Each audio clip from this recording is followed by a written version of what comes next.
Imagine standing in a room full of Chicago's richest, most powerful people, smiling through 5 years of quiet cruelty, only to be slapped so hard across the face that your champagne glass shatters on the marble floor.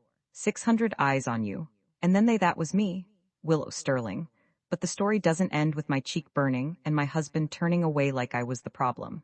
It ends with my mechanic dad rolling up in his old black Ford Raptor and quietly, methodically, burning their entire empire to the ground without throwing a single punch. Stick around. This one is going to hurt so good. If you've ever been disrespected by the people who were supposed to love you, if you've ever felt small in a room full of people who thought their money made them better, hit that like button right now. Subscribe and turn on notifications because these revenge stories are my oxygen. Drop your own "they thought they broke me" story in the comments. I read every single one. Let's get into it. The Peninsula Chicago ballroom glowed like something out of a movie. Crystal chandeliers, ice blue silk draping every table, 600 people who all knew exactly how much everyone else was worth. I stood at the center in a column of ice blue silk, cheeks aching from the fake smile I'd perfected. Lucas raised his glass. His voice was smooth as single malt scotch. To 5 years with my beautiful wife, who grows more captivating every single day. His arm was a possessive weight around my waist. The applause rolled over us like expensive perfume. I clinked my glass against his and echoed, "To 5 years." But the words tasted like ash. Because I finally saw the calculation in his hazel eyes, the quick scan of the room to make sure the performance was landing. The first 20 minutes were the usual blur of air kisses and hollow compliments. "Valentino, right? You look stunning." The gallery showcase was such a success. I moved on autopilot, the way you do when you've been performing for years. Then Richard Sterling appeared at my elbow. His monogrammed cufflink caught the light as he gripped my arm just a shade too tight. "Willow, a moment." Lucas glanced over, saw his father steering me away, and turned back to the deputy mayor like nothing was happening. Richard wasted no time. "The flowers are a bit ostentatious, don't you think?" He didn't even look at the towering white orchids. But subtlety was never your strong suit. He tore into my best friend Alina's event planning business, sneered at my bohemian connections, then reminded me exactly where I came from: my dad's modest auto shop in Oak Park, my state college degree, the life I had before Lucas Sterling decided I was a charming little project. He saved the worst for last. Leaning in, whiskey breath hot on my face, he said, 5 years. Marion and I were discussing it. We'd have expected a grandchild by now, a proper heir. Lucas is the last of the Sterling name. It's a responsibility, not some optional lifestyle choice. Then he brought up Lucas's first wife, Amanda. She understood legacy. Some women are just more naturally suited. More fertile stock. My knuckles went white around the champagne flute. Across the room, Lucas was watching but made no move to stop it. I finally snapped. I told Richard my father was the best man I'd ever known. Calloused hands, honest work, real character that couldn't be bought. Something I'm beginning to think your fortune, for all its zeros, couldn't purchase on its best day. The silence that followed was deafening. Richard's face turned a terrifying shade of purple. "You insolent little trailer trash gold digger," he hissed, loud enough for the whole room to hear. "You're nothing, a placeholder. Without the Sterling name you have nothing." The ballroom went dead quiet. 600 pairs of eyes locked on us. Lucas strode over, face dark. But the fury wasn't for his father, it was for me. "How dare you speak to my father that way?" he snarled, looking only at me. "Apologize." Now, I felt the last 5 years of swallowed insults of being slowly erased, condensed into one white-hot moment. "No," I said. My voice was quiet, but it carried. "I will not apologize." The slap came so fast I didn't see it. Open palm, the crack echoed like a gunshot. My head snapped sideways. Pain exploded across my cheek. The champagne flute slipped from my fingers and shattered on the marble. Then the worst part. Someone laughed, a single sharp chuckle, then another, then a wave of it, nervous, cruel, delighted. The same society matrons who had always resented the scrappy girl from Oak Park were laughing at my public correction. Tears burned my eyes, but I refused to let them fall. I straightened, lifted my chin, and looked straight at Lucas. The man I had once believed loved me was already retreating into damage control mode. I turned and walked out. The crowd parted like I was contagious. Alina called my name, but I didn't stop. I pushed through the French doors onto the freezing terrace overlooking Michigan Avenue. The cold hit like a second slap. I gripped the stone railing, breath ragged, and fumbled for my phone. I didn't call a lawyer, I didn't call Alina. I called the one number I'd memorized since I was 8 years old. It rang twice. Hey, sweetheart, my dad's warm, steady voice filled my ear. How's the party? The sound of him broke me. A sob tore out. Daddy? His tone changed instantly, razor-sharp alertness. Willow, what happened? The words tumbled out between gasps, the insults, the slap, the laughter. There was a silence on the line that felt alive, like something coiling. When he spoke again, his voice was low, flat, and terrifyingly calm. Where are you? The Peninsula, Terrace. I'm on my way, 15 minutes, don't move. Don't talk to anyone.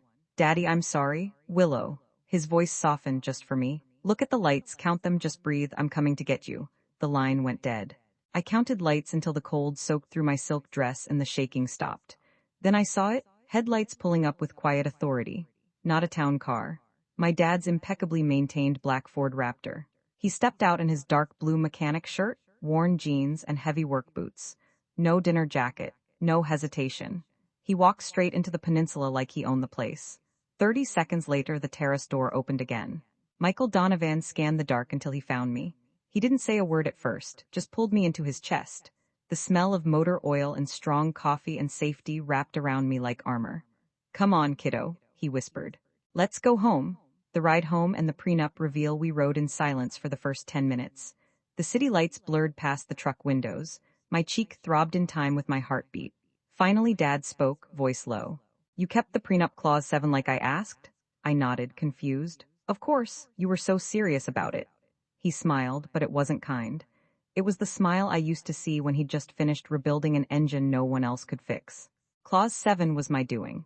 My lawyer friend drafted it ironclad. If Lucas or any Sterling ever lays a hand on you, or if the marriage ends because of documented physical or severe emotional abuse, the entire prenup is void. You walk with 50% of marital assets, cash equivalent to the current value of your gallery plus expansion funding, and full ownership of anything gifted during the marriage. No loopholes, no appeals. My mouth went dry. Dad, you knew? I saw the way he looked at you the day he proposed, like you were an accessory he'd polish until it matched the rest of his life. I prayed I was wrong. Tonight proved I wasn't. He reached over and squeezed my hand. You're not going back to that penthouse tonight. You're coming home to Oak Park. Tomorrow we call the lawyer. Tonight you sleep in your old room that still smells like motor oil and acrylic paint. For the first time since the slap, I felt something sharper than pain. Hope. The next morning my phone wouldn't stop buzzing. Alina called at 7:03 a.m. Willow. Someone recorded the entire thing. The insults, the slap, the laughter, everything, it's everywhere. Chicago society pages, TikTok, even national gossip sites. The headline is Sterling heir assaults wife at anniversary gala. I opened the link with shaking fingers. The video was crystal clear. You could hear Richard call me trailer trash. You could see Lucas's open palm connect with my face. You could hear the laughter. Comments were brutal. Rich people are actually evil. Protect her at all costs. Boycott anything Sterling. Lucas started blowing up my phone. Baby, it was a mistake. Come home so we can fix this privately. Richard left a voicemail that was pure venom. You will regret embarrassing this family. Dad walked in with coffee and saw my face. He took the phone, blocked both numbers, and said, Lawyer's office at 10. We're ending this today. The lawyer was a pit bull in heels. With the viral video and eyewitness affidavits from half the ballroom, the Sterlings had zero leverage. They tried every dirty trick, offering a pathetic settlement, leaking stories that I was unstable, even threatening to pull funding from charities my gallery supported. But Clause 7 was ironclad, and the public humiliation was documented by 600 people and 3 phone cameras. 3 weeks later they caved. Out-of-court settlement to stop the bleeding. I walked away with the Lakeshore Drive penthouse, which I immediately sold, $8.7 million in cash, full ownership, and $2 million expansion fund for my gallery, a permanent restraining order. Lucas tried one last time. He showed up at Dad's house in Oak Park looking like he hadn't slept in days. Willow, please, my father is old-fashioned. I lost my temper. We can go to counseling? I stepped outside, Dad standing behind me like a wall. You didn't lose your temper, Lucas. You chose your father over me in front of 600 people and they laughed. That's who you are. I closed the door. The real revenge wasn't the money. It was watching their world crumble in slow motion. The video never stopped circulating. Sterling family charity events started getting canceled. Major clients quietly distanced themselves. Richard lost a 9-figure development deal when the investors cited reputational risk. Lucas's carefully curated image as the charming air cracked open, and everyone saw the ugly underneath. Meanwhile, I poured every cent into my gallery. I renamed it Donovan Art Collective.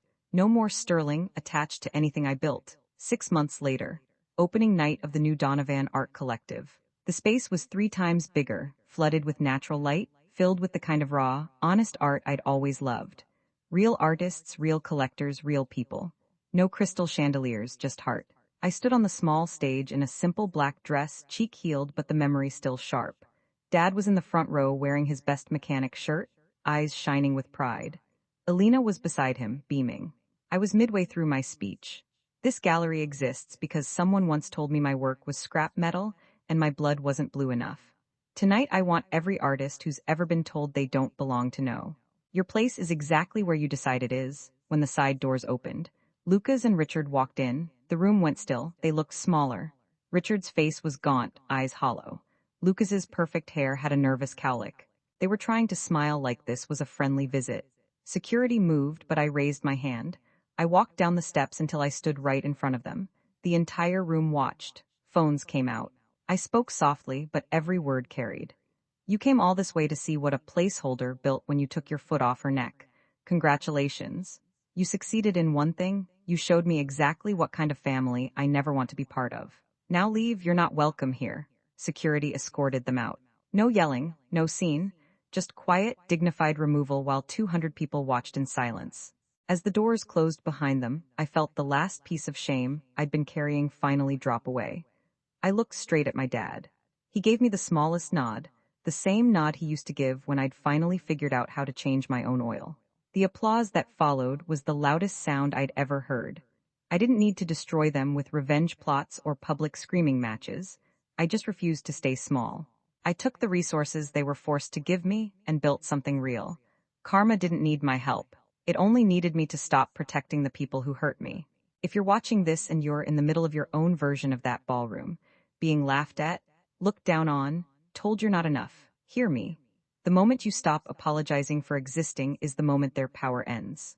Your dad might not drive a Raptor, but you have someone, friend, parent, even a stranger on the internet, who sees your worth. Lean on them.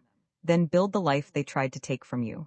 If this story gave you that deep, satisfying rush of justice, smash the like button so hard YouTube thinks it's broken. Subscribe for more long-form revenge stories that actually happened. Comment the word mechanic if your parent or someone in your corner has ever had your back when the world didn't. And if you want the next one, my ex-best friend tried to steal my business and my man, only to need me to save her life 2 years later. Click the video popping up right now.